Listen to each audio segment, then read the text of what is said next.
चलिए स्टार्ट करते हैं बेटे। Hello everyone, we are going to start with the remaining topics of charges. Charges का टॉपिक हमने स्टार्ट किया था लास्ट क्लास में और काफी अच्छे से इसको कवरेज भी किया था, और इसी चैप्टर को अब हम आगे बढ़ाएंगे। कहां तक पढ़ लिया था इसको? Charges, types of charges, crystallization, duty to register charge, 7 पढ़ लिए थे। गुड। रजिस्टर ऑफ चार्जेस से पढ़ना है ना?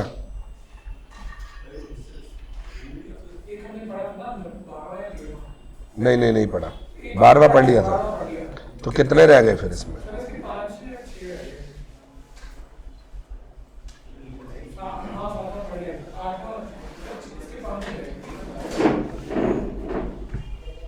पांच रह गए थे। तो चलिए शुरुआत करते हैं एवरीबॉडी रजिस्टर ऑफ चार्जेस से। किससे शुरुआत करने जा रहे हैं बोलो?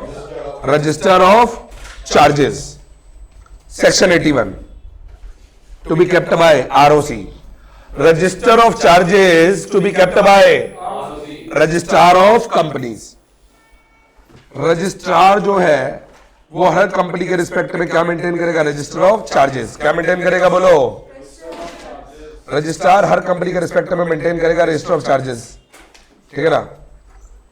पार्टिकुलर ऑफ चार्ज कहां पे मिलेंगे, कहां पे मेंटेन होते हैं? एमसीए के पोर्टल पे www.mca.gov.in/MCA21। इसी को रजिस्टर ऑफ चार्जेस माना जाता है। पोर्टल पे मेंटेन करेगा ना रिकॉर्ड, तो क्या कहते हैं? That register shall be open to inspection by any person on payment of prescribed fees। prescribed fees देके कोई भी व्यक्ति उसे देख सकता है, क्योंकि ROC office is a public office, ठीक है ना? Register shall be open to inspection by any person on payment of fees। Clear बात? आगे इसके अलावा रजिस्टर ऑफ चार्जेस कंपनी भी मेंटेन करती है। कौन मेंटेन करती है? एवरी कंपनी shall मतलब मैंडेटरी, क्या कीप करेगी? Register of charges, register of in the prescribed form.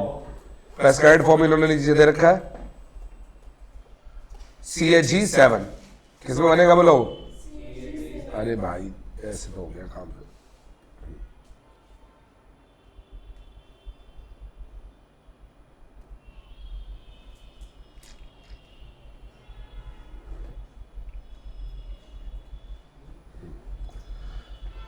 तो रजिस्टर मेंटेन किया जाएगा CAG 7 में। किसमें बोलो?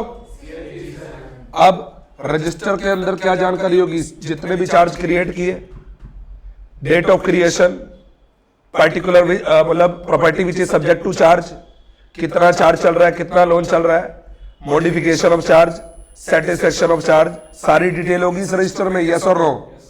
रजिस्टर ऑफ चार्जेस किसमें बनेगा? In the prescribed form. In the prescribed form कौन सा बताया? CAG 7। कहां पे maintain prescribed form? CAG 7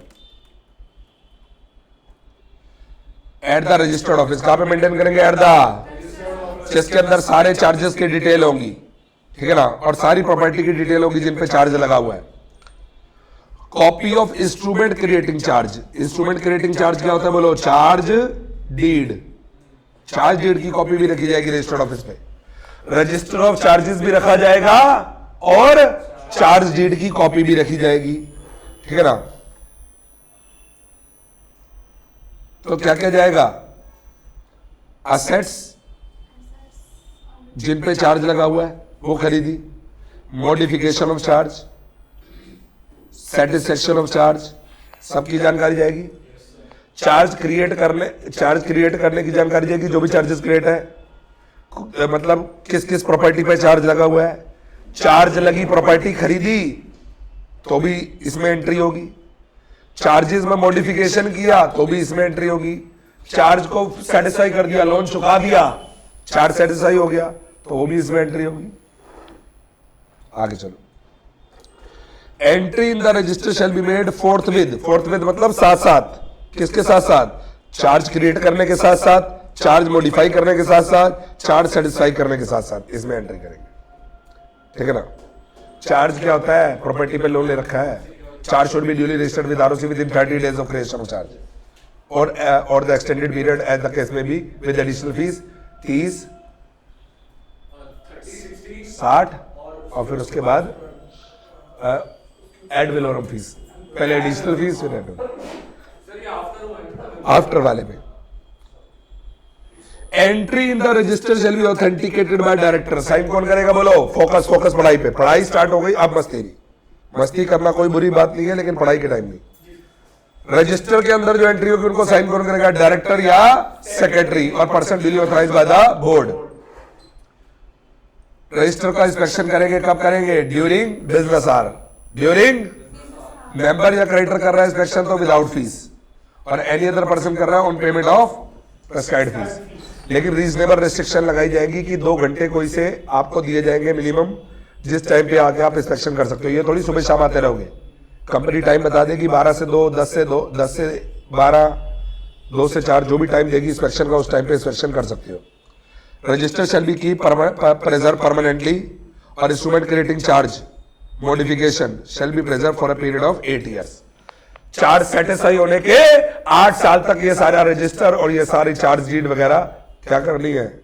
maintain करनी है, प्रिजर्व करनी है 8 साल तक, ठीक है। तो ये रजिस्टर ऑफ चार्जेस का डन हो गया। पढ़ लीजिए इसे ध्यान से एक बार। 8वां टॉपिक डन है।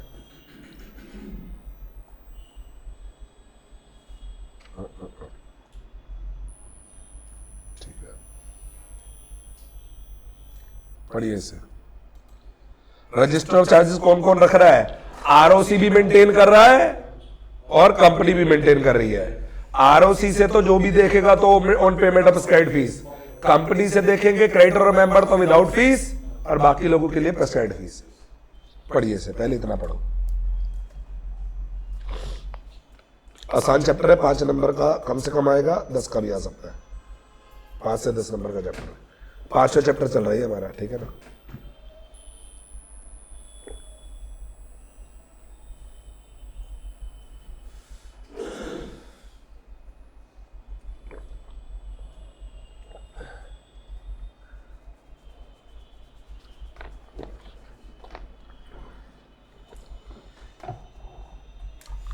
हाँ कर रहे हैं, ये बढ़िया। एमसीए तो सारा रिकॉर्ड मेंटेन करता है अपनी वेबसाइट पे, पोर्टल पे। बहुत बड़ा सर्वर है एमसीए का यार, पूरी कंपनियों का डेटा मेंटेन है, एलएलपी का डेटा मेंटेन है ना। www.mca.gov.in/mca21। mca21 क्या है? 21वीं सदी का, 21st सेंचुरी का ये प्रोजेक्ट है। सारा काम ऑनलाइन कर दिया, ठीक है। अभी हमने कंपनी बनवाई है, अपने क्लाइंट की ऑनलाइन बनवाई है, सारी बन के आ गई। उसके बाकी काम करेंगे। क्या लेंगे अब? फीस तो ले ली, अब उसके बाद क्या अप्लाई करेंगे? सीसीबी, कमेंसमेंट ऑफ बिजनेस, उसके ही पैसे लेंगे। फिर जीएसटी आता होगा तो उसका रजिस्ट्रेशन कराएंगे, उसके ही पैसे लेंगे। फिर एमएसएमई रजिस्ट्रेशन आता होगा तो उसके ही पैसे लेंगे। फिर भी और भी बहुत कुछ है। क्लाइंट अगर न्यूज़पेपर वाली का मतलब मीडिया कंपनी है तो उसका आरएनआई रजिस्ट्रेशन होता है। न्यूज़पेपर वालों का अलग से आरएनआई रजिस्ट्रेशन है, उसका पैसा अलग से लिया जाएगा, ठीक है। तो तरीके से आप काम सीख लेते हो और फिर कुछ आप क्लाइंट बना लो अपने, आपको काम चलता रहेगा। साल भर में क्लाइंट मरे आपको लाख रुपया तो देगा कंपनी क्लाइंट, ठीक है। अलग अलग चीज़ों का कर करा के, और जितनी बनाते जाओ उतना बढ़िया।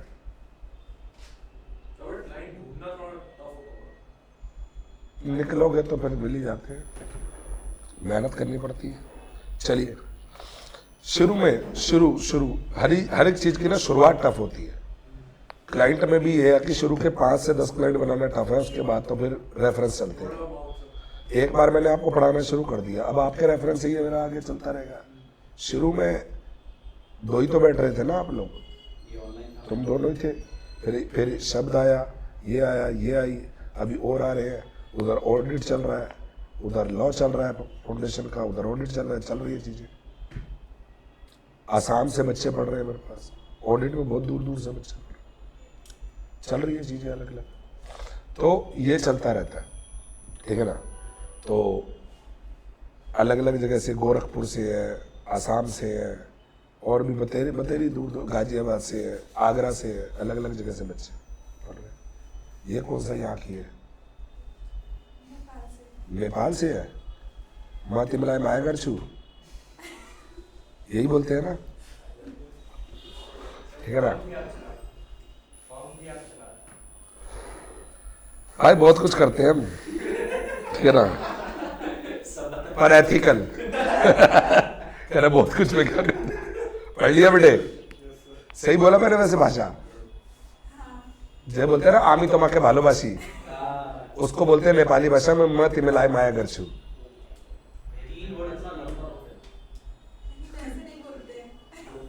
ठीक है बहना, पढ़ ले। चलिए, तो एमसीए ने बेटे बेटे रजिस्टर ऑफ चार्जेस कहां पे मेंटेन कर रहा है? वो रजिस्टर बना रहा है क्या? नहीं, अपने पोर्टल पे। किसमें बोलो? एमसीए सारी कंपनियों का रिकॉर्ड कहां रखता है? अपने पोर्टल पे। क्या इंस्पेक्शन कर सकता है कोई भी पर्सन? यस। क्या देनी पड़ेगी? प्रेस्क्राइब्ड फीस, ठीक है ना। अब ये पढ़ लो, register of charges to be kept by company. सुनो और सुनो, register of charges to be kept by registrar. सुनो, मजाक की बात नहीं है। सेक्शन कौन सा था? अब इधर देखो, चीजें अलग अलग है भाई। Register of charges to be kept by company, section 85। आप पढ़ो इसे, एक ही रेफरेंस मत दे देना ना, इसलिए किया। चलिए पढ़िए। सेक्शंस, फॉर्म्स, रूल्स सब याद करो बढ़िया से, अच्छे नंबर लाने हैं। टाइम लगता है, देखो कोई भी चीज आसानी से नहीं होती, आराम से, लेकिन मेहनत करनी पड़ती है, याद करना पड़ेगा। मैं फिर कह रहा हूँ, चार पांच टॉपिक रोज के याद करते चलो, एग्जाम पास हो जाएगा, है ना। 4-5 नहीं हो रहे, कोई बात नहीं, 3 टॉपिक तो रोज के कर लो। 3 टॉपिक भी रोज के करते हो तो 1 महीने में 90 टॉपिक होते हैं, अगर डेली के करो। 90 टॉपिक कम होते हैं, 90 टॉपिक। यही 90 टॉपिक में कहता हूँ 200-250 टॉपिक हो जाए, हो गया काम, बेड़ा पार। और कितने होंगे? नहीं, सारा मिला के तो मतलब 3 टॉपिक भी रोज के करो, 2 महीने में लो तैयार। सिर्फ 3 टॉपिक भी करो, ऐसे पकड़ा करो। जब कोई चीज बड़े लेवल पे नहीं खत्म करो, थोड़ा थोड़ा रोज खत्म करते चलो। 7 दिन 3 टॉपिक लगातार करो, 21 टॉपिक खत्म होते हैं भाई साहब। क्या बात कर रहे हो? मेहनत करो, ठीक है ना। आगे चलो। और ये चैप्टर है, कितने टॉपिक है इसमें? टोटल 13 टॉपिक है। 13 टॉपिक है अपना। अगर आधे टॉपिक आज करो, आधे कल करो, खत्म करो चैप्टर को, खत्म, आगे बढ़ो। याद नहीं कर रहे आप लोग, आपने टेस्ट नहीं दिया, मुझे बड़ा निराशा हुई इस बात से। टेस्ट आपको देना चाहिए था लास्ट क्लास में, क्योंकि ऐसे तो पेंडिंग करते रहेंगे तो हो गया काम। चलिए आगे बढ़े, ठीक है, चल जाऊं आगे। अब done. Satisfaction of charge, section 82। क्या पढ़ने जा रहे हैं? बोलो। सेटिस्फेक्शन का मतलब क्या होता है बेटे, बताओगे? और संतुष्टि, ढंग से बोल ले। सेटिस्फेक्शन ऑफ चार्ज का मतलब क्या होता है? हिंदी नहीं पूछी। चार्ज खत्म हो गया, हमने लोन का अमाउंट चुका दिया। कैसे? इन फुल, पूरा लोन चुका दिया। अगर पूरा लोन चुका दिया तो हमारी प्रॉपर्टी क्या हो गई? चार्ज फ्री, है ना भैया। पूरा लोन चुका दिया तो हमारी प्रॉपर्टी क्या हो गई? बोलो। सेक्शन 82। आइए जरा ध्यान से बोलो।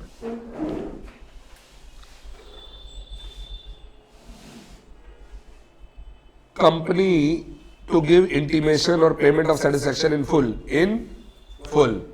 ठीक है ना, of any charge early registered. Registrar को बताइए प्रेस्क्राइब्ड फॉर्म में। रजिस्ट्रार को कंपनी इन्फॉर्म करेगी in the prescribed form. Form वही है, कौन सा जा रहा है फॉर्म? CHG 4, CHG 4 जाएगा। इसके बाद वही 30 दिन से 300 दिन, 30 दिन से किसके साथ? 30 दिन के से 300 दिन किसके साथ? एडिशनल फीस बढ़ती जाएगी। यहां पे वो वाला सिस्टम नहीं है नया पुराने वाला, या 30 से 300 दिन ही रखा है। चलो, तो अब रजिस्ट्रार क्या करेगा? चार्ज होल्डर को नोटिस भेजेगा, हाँ भाई पैसे मिल गए। चार्ज होल्डर कौन है भैया? अरे मनी लेंडर बाबू, मनी लेंडर जिसने उधार दिया था कंपनी को। तो कंपनी ने आरओसी को इंटीमेट किया कि हमने चार्ज चुका दिया है, लोन चुका दिया है। तो आरओसी पूछेगा चार्ज होल्डर से, लेंडर से, हाँ भाई तेरे पैसे मिल गए। लेंडर ने 14 दिन में कोई ऑब्जेक्शन ना उठाया तो आरओसी सेटिस्फेक्शन ऑफ चार्ज को रजिस्टर कर लेगा, और ऑब्जेक्शन उठा लिया तो ऑब्जेक्शन को नोट करेगा। कंपनी को क्या बात करो भाई उससे, वो तो कह रहा है पैसे नहीं मिले। प्रैक्टिकल बात है। कंपनी ने आरओसी को इंटीमेट किया कि भैया हमने अपना चार्ज सेटिस्फाई कर दिया है, यानी कि हमने अपना लोन फुल्ली चुका दिया है। तो आरओसी नोटिस भेजेगा चार्ज होल्डर को, हाँ भाई पैसे मिल गए। तो दो बातें हैं, तीन बातें, या तो चार्ज होल्डर 14 दिन में जवाब देगा हाँ भाई मिल गए, तो हम क्या करेंगे रजिस्टर कर लेंगे सेटिस्फेक्शन ऑफ चार्ज को, या 14 दिन में जवाब ना दिया तो भी रजिस्टर कर लेंगे सेटिस्फेक्शन ऑफ चार्ज को, और 14 दिन में ऑब्जेक्शन उठा दिया तो रजिस्ट्रार ऑब्जेक्शन को नोट कर लेगा और कंपनी को इंटीमेट कर देगा भैया तुम तो कह रहे हो लोन चुका दिया, कह रहे पैसे नहीं मिले मेरे, बात करो अपने चार्ज होल्डर से। बस यही बात कहानी है। इंटीमेशन मिलने पे रजिस्ट्रार नोटिस देगा 14 दिन के अंदर की पेमेंट को रिकॉर्ड क्यों ना किया जाए। सेटिस्फेक्शन ऑफ चार्ज को मैं रिकॉर्ड क्यों ना करूं, किसको कह रहा है, चार्ज होल्डर को।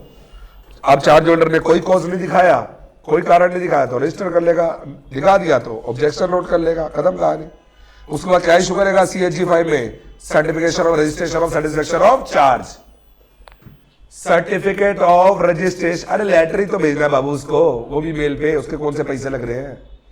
Certificate of registration of satisfaction of charge, right. और इंस्ट्रूमेंट क्रिएटिंग चार्ज मॉडिफिकेशन कितने टाइम के लिए रखने हैं सारे इंस्ट्रूमेंट, बोलो 8 years from the satisfaction of charge, खत्म। सिंपल है, पढ़ लो, पढ़ो पढ़ो पढ़ो। पढ़ने से कौन से किस चीज के, कंपनी भाई, कंपनी कंपनी आरओसी को तो पोर्टल पे डले, उनको क्या जा रहा है। बेटे पढ़ो इसे, सेक्शन 82 पढ़ो, प्रेस्क्राइब्ड फॉर्म याद रखो, CHG 4 सारे फॉर्म की ना 1 से लेके जितने भी फॉर्म है की लिस्ट बनाना, CHG 1 2 3 4 5 6 कर बना लो, क्या दिक्कत है, 7-8 ही तो है, इससे याद रह जाते हैं। पढ़िए इसको, बस ये बात रखने वाला छोटी छोटी। सेटिस्फाई कैसे करना है, अरे सुन, तेरा आधा लोन चुका दे, तू सहमति दे देगी चार्ज फ्री कर दो, प्रॉपर्टी नहीं दोगी ना, तो सेटिस्फाई कैसे करना है लोन, इन फुल, हाफ नहीं full. Loan repay, loan repay कैसे करना है, चार्ज सेटिस्फाई कैसे करना है, हाफ या फुल, फुल। ये बॉटल है ना, हाँ full full in the prescribed form. अरे वो नीचे लिखा हुआ है, देखो ये अंग्रेजी में कि ये CHG 4 जाएगा। आगे पढ़ो, आगे पढ़ो,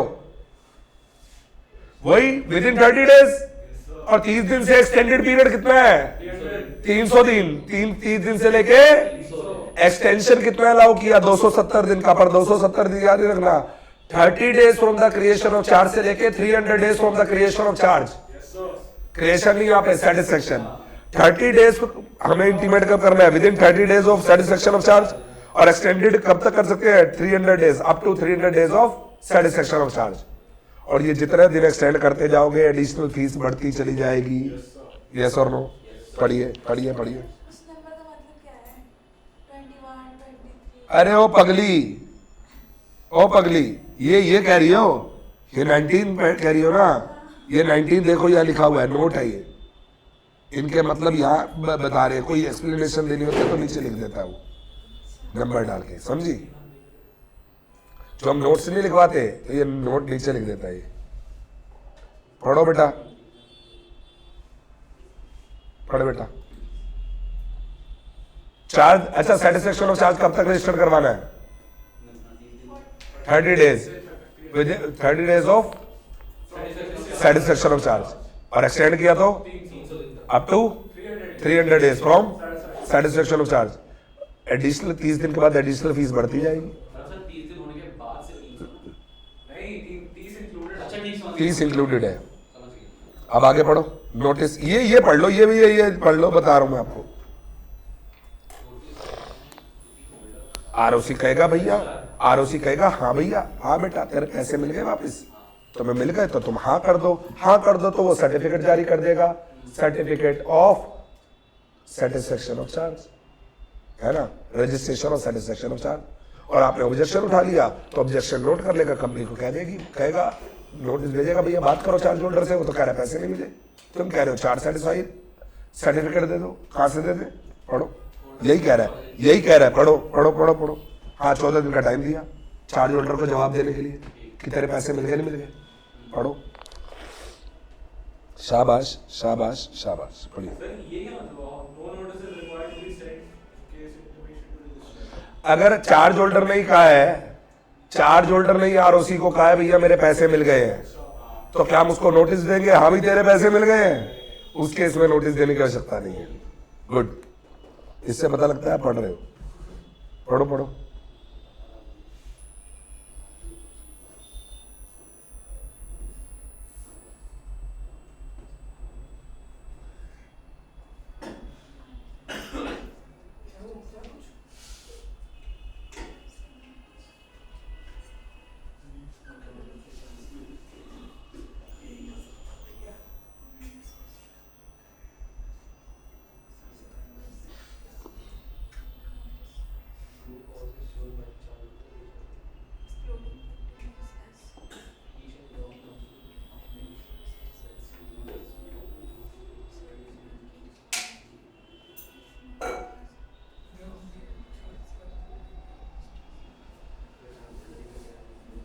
Is it done everyone?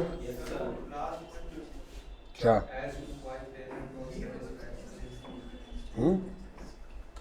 मैं क्यों रिकॉर्ड ना करूं कि तुम्हारा पैसा मिल गया है?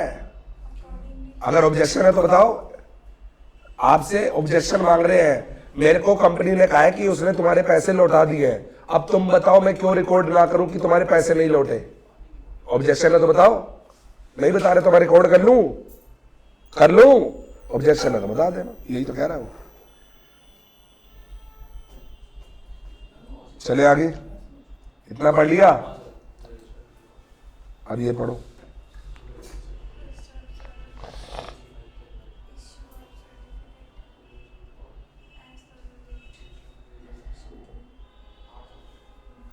ठीक है, ठीक है भैया।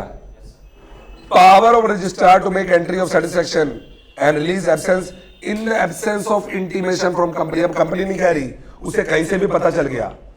जैसे कंपनी ने चार्ज लगी प्रॉपर्टी बेच दी थी और जिसने खरीदी थी उसने लोन चुका दिया, अब उसने इंटीमेट कर दिया आरओसी को, तो आरओसी तो एंट्री करेगा ना भाई, प्रॉपर्टी को चार्ज फ्री करेगा ना। देखो सेक्शन 83, सेक्शन 83 आरओसी को पावर देता है, इम्पावर मतलब पावर देना, पावर देना। सेक्शन 83 आरओसी को पावर देता है कि वो एंट्री कर सकता है सेटिस्फेक्शन और रिलीज ऑफ चार्ज की, भले कंपनी से कोई इंटीमेशन ना आया हो, भले कंपनी से कोई इंटीमेशन ना आया हो। ये सिचुएशन तब अराइज होती है जब सब्जेक्ट चार्ज लगी प्रॉपर्टी बेच दी गई थर्ड पार्टी को, ना कंपनी ने इन्फॉर्म किया, ना चार्ज होल्डर ने इन्फॉर्म किया रजिस्ट्रार को, जिसने खरीदी उसने इन्फॉर्म किया भाई कि भैया मुझे तो इंटरेस्ट फ्री प्रॉपर्टी मिली है। मतलब कैसे मिली है? Charge free. तो सॉरी, वो तो नोट कर लेगा ना, बताओ, वो तो नोट कर लेगा ना, कौन? आरओसी।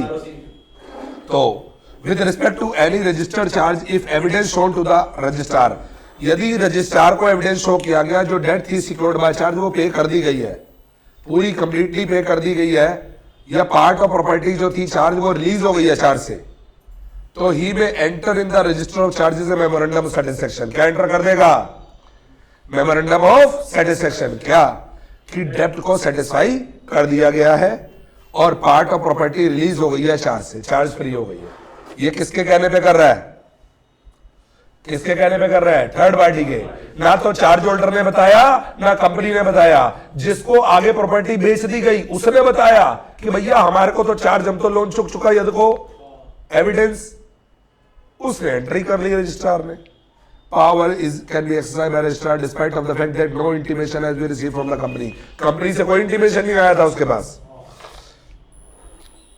आगे रजिस्ट्रार अफेक्टेड पार्टी को इन्फॉर्म कर देगी 30 दिन में, ठीक है ना। इस बार रजिस्टर एंटर कर लेगा memorandum of satisfaction of charge in full और certificate of registration of charge जारी कर देगा CHG फाइल में, ठीक है जी। Certificate of satisfaction of charge CHG file में जारी कर देगा। डन है। ये कंपनी ने इंटीमेट किया था क्या? हाँ भाई आशु, क्या कंपनी ने ROC को बताया था चार्ज सेटिस्फाई हो गया है? नहीं बताया। क्या चार्ज होल्डर ने बताया था? नहीं।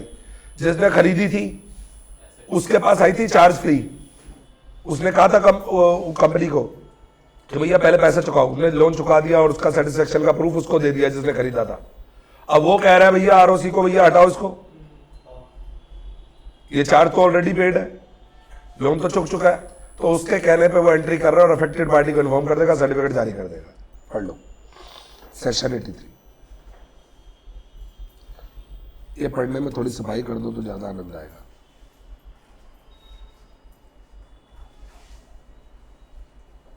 ओहो, टॉपिक नंबर तो लिखना पड़ेगा ना।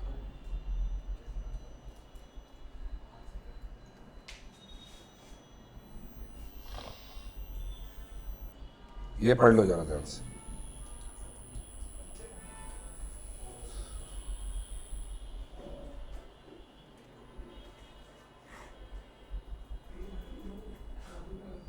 पढ़ लीजिए इसे ध्यान से, पढ़ लीजिए।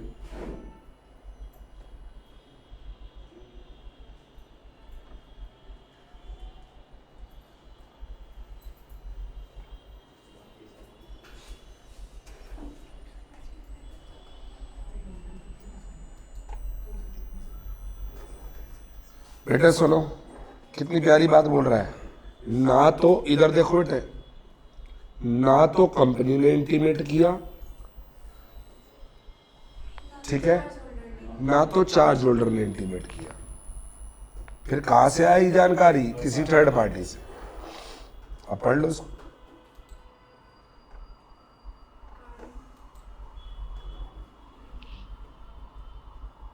एविडेंस मिल गया इस बात का कि भैया चार्ज को क्या कर दिया गया है, पेड या होली पार्टली सेटिस्फाई कर दिया गया है, या प्रॉपर्टी का एक हिस्सा जो बेचा गया था वो चार्ज फ्री था। 2 बिल्डिंग थी, दोनों चार्ज में थी पहले, वो पहली बिल्डिंग चार्ज फ्री की गई है, रिलीज डीड है। अब वो रिलीज डीड क्या करी? ROC को उसने दिखाई जिसने खरीदी थी प्रॉपर्टी, ROC ने एंटर कर लिया, अफेक्टेड पार्टी को इन्फॉर्म कर दिया, certificate of registration of satisfaction of charge भेज दिया। उसके बाद कुछ नहीं है ना, कोई बात नहीं, उनकी तो जिम्मेदारी है कंपनी की, उन पे तो फाइन पेनल्टी है, तो लगेगी क्यों नहीं लगेगी। आगे बढ़े। ये पढ़ो, पढ़ो ये।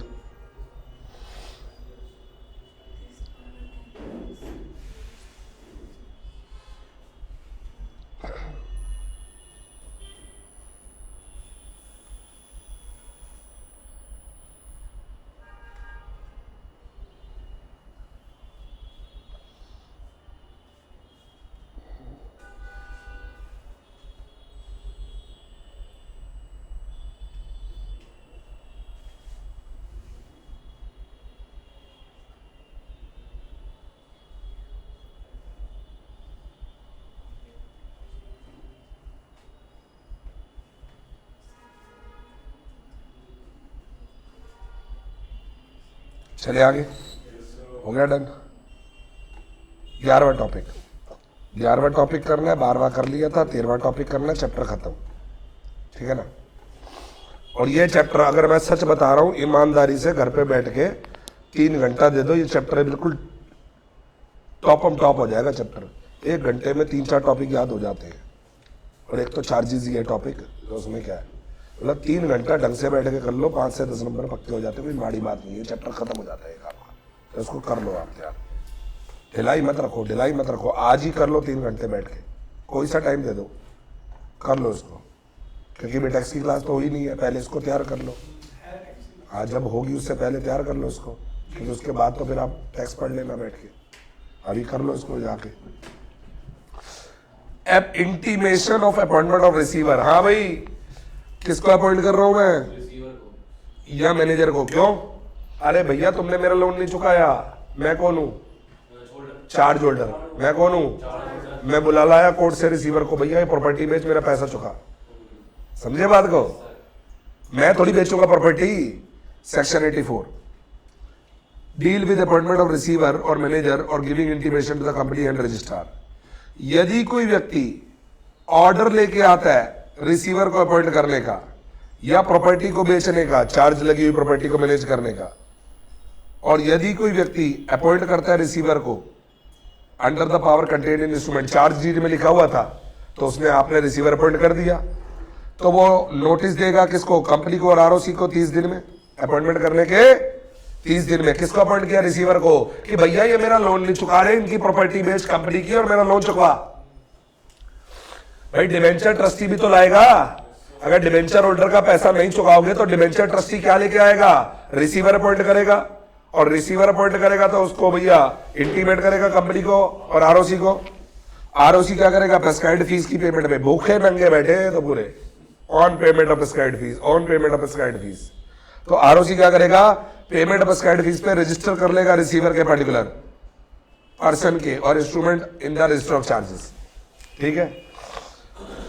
जब वो अपॉइंटमेंट खत्म हो जाएगा तो जो पर्सन अपॉइंट हुआ था वो नोटिस देगा कंपनी को और आरओसी को, और आरओसी रजिस्टर कर लेगा उस नोटिस को। खत्म कहानी। Appointment of receiver. क्यों? प्रॉपर्टी बेच और लोन चुका। पहले हटाओ, ये आराम से पढ़ो, साफ सुथरा करके पढ़ो, कोई दिक्कत नहीं है। समझाने के लिए मार्क कर देता हूँ, बिल्कुल साफ सुथरा करके पढ़ो उसे। रुको 1 मिनट, 1 मिनट रुक जाओ, अब पढ़ो।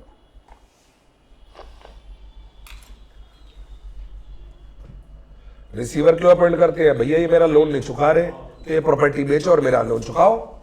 ये काम कौन करेगा? रिसीवर। और रिसीवर अपॉइंट कर रहे हो तो किसको इंटीमेट करोगे? कंपनी को और आरओसी को। कितने दिन में? 30 डेज में। और रिसीवर का जब अपॉइंटमेंट खत्म हो जाएगा तो भी वो इंटीमेट करेगा कंपनी को, आरओसी को, हाँ भाई मेरा काम खत्म हो गया। पढ़ो सेक्शन 84। आसान है ये चैप्टर, नहीं आई थी, ज्यादा टेंशन नहीं लेने का चैप्टर, बस याद करो, खत्म करो। ऐसे चैप्टर को फटाफट किया करो। एग्जाम टाइम में ये चैप्टर पता है कितनी देर में करना पड़ेगा? 15 मिनट में, यूं गोली की तरह फटाफट 15 मिनट से आधे घंटे में खत्म हो जाएगा चैप्टर एग्जाम टाइम में। अभी मैं कह रहा हूँ ना, पहली बार पढ़ोगे, याद करोगे अच्छे से, 3 घंटे लगाओ, फिर टेस्ट रखूंगा, फिर इसका रिवाइज करके आना। एग्जाम टाइम में तो 15 मिनट में रिवाइज हो जाएगा। ये है ही छोटी छोटी टाइप, यूँ चलता है मतलब बंदा पेपर के टाइम पे, लेकिन उससे पहले पूरा याद होना चाहिए। तब तो हो सकता है वन लाइनर से ही याद करके जाओ। चले आगे।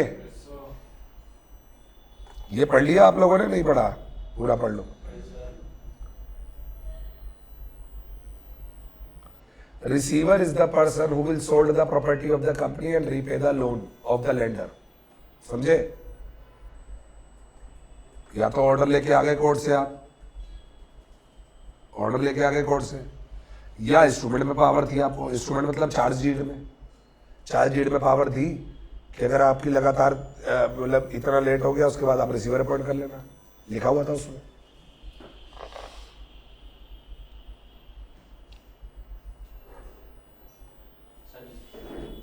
पढ़ लिया ना ये?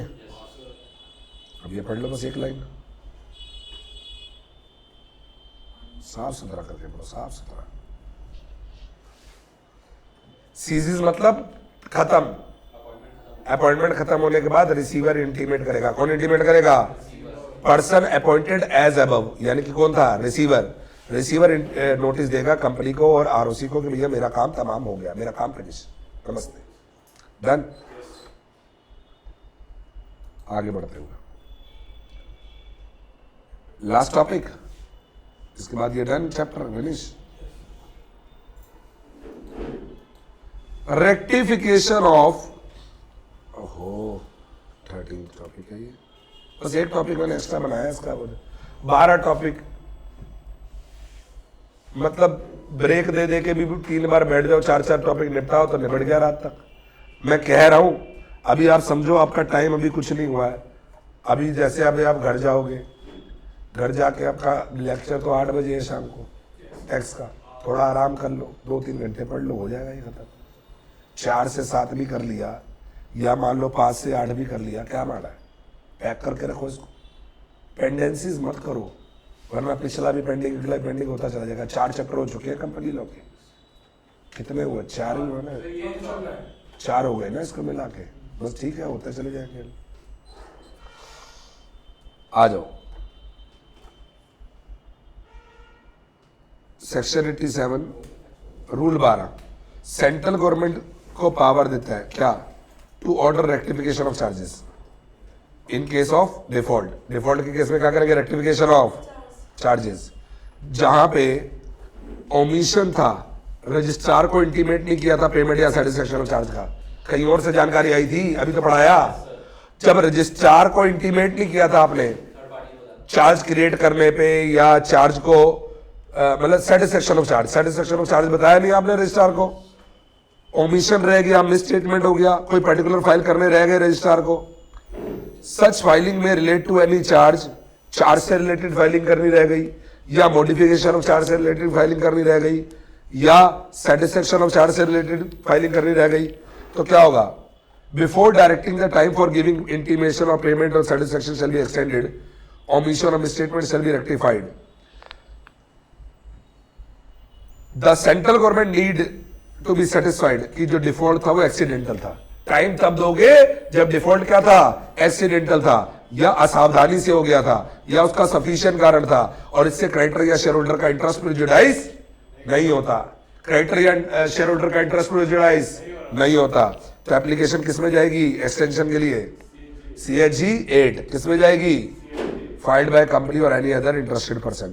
Order of rectification shall be made by central government on such term condition as it may deem fit, just and expedient. खत्म कहानी। जानकारी देनी रह गई थी, पढ़ो।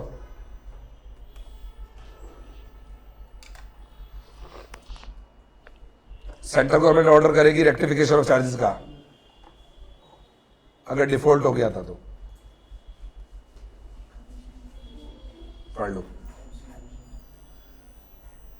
ध्यान से पढ़िए एक लाइन।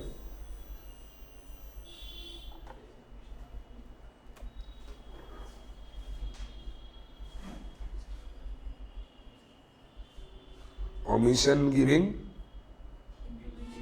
इंटीमेशन टू ROC, या फिर misstatement of particular file with ROC। ये तभी अलाउड करेंगे जब ये क्या था? डिफॉल्ट क्या था? या असावधानी रह गई, या सफिशिएंट कॉज था, and it did not prejudice the position of creditor shareholder. पूरा पढ़ो, पूरा पढ़ो ऊपर से फर्स्ट से लेके, ये याद करना है सारा।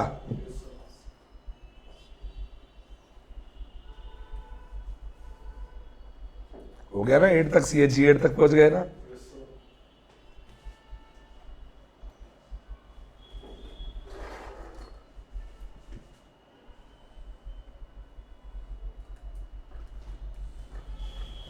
ठीक है, डन। आ जाओ आगे। Is it done everyone? Congratulation, एक चैप्टर और डन हो गया आपका ये, ठीक है ना? बहुत बढ़िया। तो ये 4 चैप्टर हो गए आपके, और मैं जितना देख पा रहा हूं अभी तक आपका मोटा मोटा पकड़ के चलो कि अगर कंपनी लॉ की बात करें तो 20 से 25 नंबर का कवरेज हो गया। 20 नंबर का पकड़ लो, इतना तो आना ही चाहिए यार, ठीक है ना?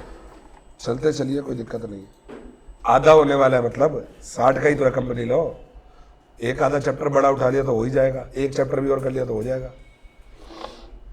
और वैसे भी 4 चैप्टर तो हो ही गए, ठीक है ना? कितने? 11 है ना?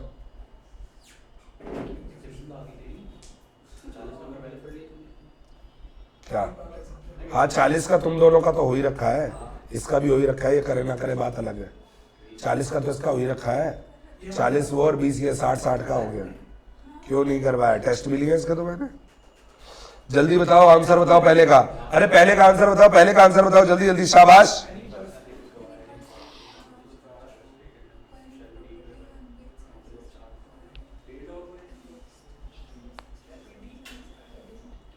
प्रॉपर्टी खरीदी है,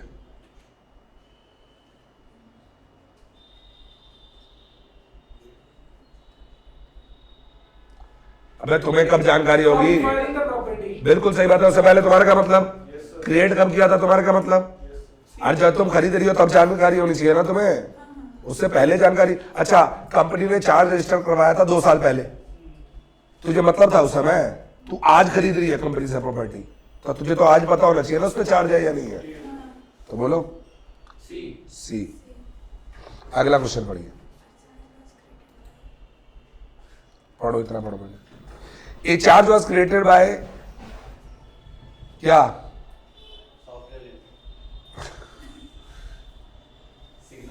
Cygnus. A charge was created by Cygnus Software Limited on its registered office premises. Term loan लिया था 1 करोड़ का नेक्स्ट जनरेशन कमर्शियल बैंक से। इंस्ट्रूमेंट चार्ज क्रिएट किया था दोनों पार्टी ने। आगे पढ़ो। 16 फरवरी को चार्ज रजिस्टर नहीं करवाया आरओसी को।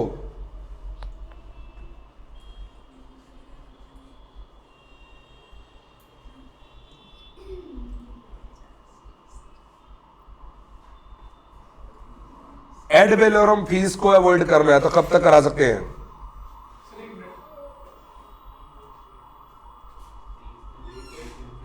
अच्छा, ये डेट कौन सी है? 16 फरवरी का की है।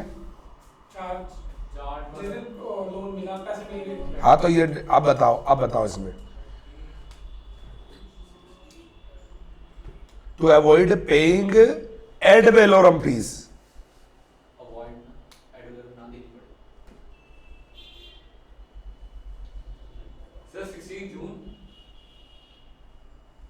कैसे? 30 और 60 है ना, उसके बाद फिर ऐड वाला में। हाँ, सर 16 जून कैसे हुआ? सर 30 और 60 है ना, उसके बाद ऐड वाला के पहले मार्च अप्रैल मई 3 मंथ कंप्लीट हो जाते हैं ना, उसके बाद 3 मंथ तक कंप्लीट हो जाते हैं। जो हमें 60 डेज का टाइम देते हैं वो कंप्लीट हो जाता है। लेटेस्ट है ना भाई, सबसे लेट नहीं, लेटेस्ट की बात नहीं, 3 मंथ जो 60 डेज का हमें टाइम देते हैं वो कंप्लीट हो, तभी उसी दिन कंप्लीट होगा। उसके बाद जो भी समय हम देंगे वो एक्सेलरेटर में चला जाएगा। सॉरी, रूटीन में सॉल्व करना ये हाँ, इसका एक बार देखना पड़ेगा आंसर। डी होगा भाई 16। हां, हमारे मेरे को सही है। ले बी हो गया ना, क्या कैसे भाई? अरे भाई 60 का मतलब ये नहीं कि 30 खत्म होके 60 स्टार्ट हो रहा, 60 को टोटल बता रहा हूं जिसमें 30 इंक्लूड है। वो सबसे 2 महीने बैठे भाई नहीं, 60 दिन की बात नहीं लगती है। रुक जाओ। पढ़ लो मैं तो पढ़ा दिया, तो तब यहां से दे दिया। तो कब आ रहा है? चल बे, लॉजिक दिया लॉजिक नहीं, तुमने कहा था 360 का बारे में पता है के तो क्या चलना है तो कभी का क्या 3 पे पढ़ ले दे लो। कोई बात नहीं, क्या हो गया अभी यहाँ पे कोई 60 days from creation of charge, तो फिर additional 30 days, additional 30 days, additional 30 days. इन्होंने 60 दिन जोड़ दिए। टोटल सर 60 टोटल 60 अभी नहीं बैठ रहा, अभी नहीं बैठ रहा। क्यों 60 2 महीने अभी हो गए? अभी नहीं बैठ रहा। अरे 2 महीने हो गए, फरवरी 16, मार्च 16 और अप्रैल 16, मतलब 17 मान ले। बात हो गया आंसर। मैं तुझे बताता हूँ, फरवरी में 60 डेज नहीं होते भाई, और 30 डेज नहीं होते भाई। 60 कौन सी डेट आ रही है? सर भी याद हो रहा है 17 अप्रैल। हाँ, तो अरे 60 दिन नहीं जोड़ने आते क्या तुम्हें? 16 फरवरी में जोड़ लो। 16 फरवरी को जोड़ के 28 दिन ये हो गए, 28 में से 16 गए। 18 मार्च आएगा, उसमें से और जोड़ देंगे। 18 क्या लिखा है? 17 अप्रैल नहीं आएगा? 17 अप्रैल के बाद हो गया ना फिर वो, ये तो आंसर 17 अप्रैल। चलो आगे। अरे भाई 16 फरवरी को क्रिएट किया चार्ज, उसके बाद 14 कितने दिन ये बचे? 14 दिन यहाँ बचे, 14 दिन यहाँ बचे, 31 दिन मार्च के हुए, 31 और 14 कितने हो गए? भाई वो देख लीजिए 28 था 16। अरे भाई क्या कैलकुलेटर पे क्या कर रहे हो? हाँ नहीं, पहले लीव ईयर की जा रहा है। अरे 31 और 14 कितने हुए? 14 45 डेज हो गए। 45 और उसके बाद कितने दिन? 15 दिन और करने हैं। 14 नहीं बचे ना, फरवरी में दिन 18 होते हैं ना, 28 तो दिन ही हमारे पास कम है। तो 14 दिन ये हो गए। सर 16 से 4 वो और 8 सही था, 12 दिन तो बचे। आ रहा है, एक्यूरेट 17 आ रहा है। कैसे आ रहा है बता? अरे सर देखो, बारह- रुक जाना 28 जो है 28 डेज हुए फरवरी के, हमने 16 तारीख को बनाया था इसका चार्ट। 12 दिन फरवरी के हो गए, 31 दिन मार्च के हो गए, टोटल में 60 दिन चाहिए थे। -60 कर दो तो 17 एवरेज बन तो रहा है सीधा। ऐसे तो करते थे हमेशा। कैसे करते हैं दोबारा बोलो। सर जैसे 28 हमारा फरवरी में था, हाँ हाँ हमने उसमें से लेस कर दिया 16 दिन, 12 दिन बच गए। 14 दिन बच गए। 18 दिन 28 दिन का है ना वो। हाँ 12 दिन ही हो 12 गए। दिन हो गए, 31 डेज हमारे मार्च के हो गए, 12 और 31 कितने हो गए? 43 डेज तो 17 हाथ हो गई। हाँ तो गई 17 माइनस कर दो 60 से। अगला बोलो जल्दी। ये तो आसान है। 15 अरे बड़ा पागल है यार तू तो। 15 डेज था 15 डेज था। अरे आंसर बोल भाई। 8 साल सी 8 साल। मैं वो डेज वाला पहले पूरा पढ़ाई सी बोलना है। हाँ करना नहीं है। अगला।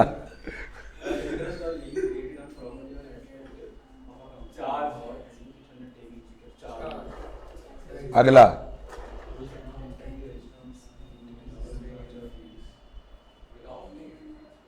Person member and creditor. Other than member. Very good. Done है। ये सारे क्वेश्चन करिए इस पे, है ना। इन सारे क्वेश्चंस को करो आप लोग, ठीक है ना। और अब मैं आपका स्टार्ट कर रहा हूँ टेस्ट। बहुत हो गई तुम्हारी मौज मस्ती, ठीक है ना। तो इसको पैक करते हैं और फिर टेस्ट स्टार्ट करते हैं आपका। टाइम कितना हुआ अभी? अरे फोन बंद हो गया क्या यार?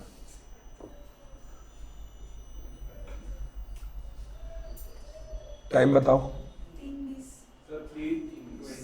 3:20। तो ये चार्जेस का चैप्टर आपका यहाँ पे कंप्लीट हो गया। इसे बंद कर देते हैं आप, ठीक है। और अब आपका टेस्ट लेंगे अब हम, वरना आप दोगे नहीं। सर पिछली बार सर मिला नहीं था वो पेपर में मिला ही नहीं। अरे मैं दे रहा हूँ ना, रुक जाओ। घबराते क्यों? मैं दे रहा हूँ, भी दे रहा हूँ।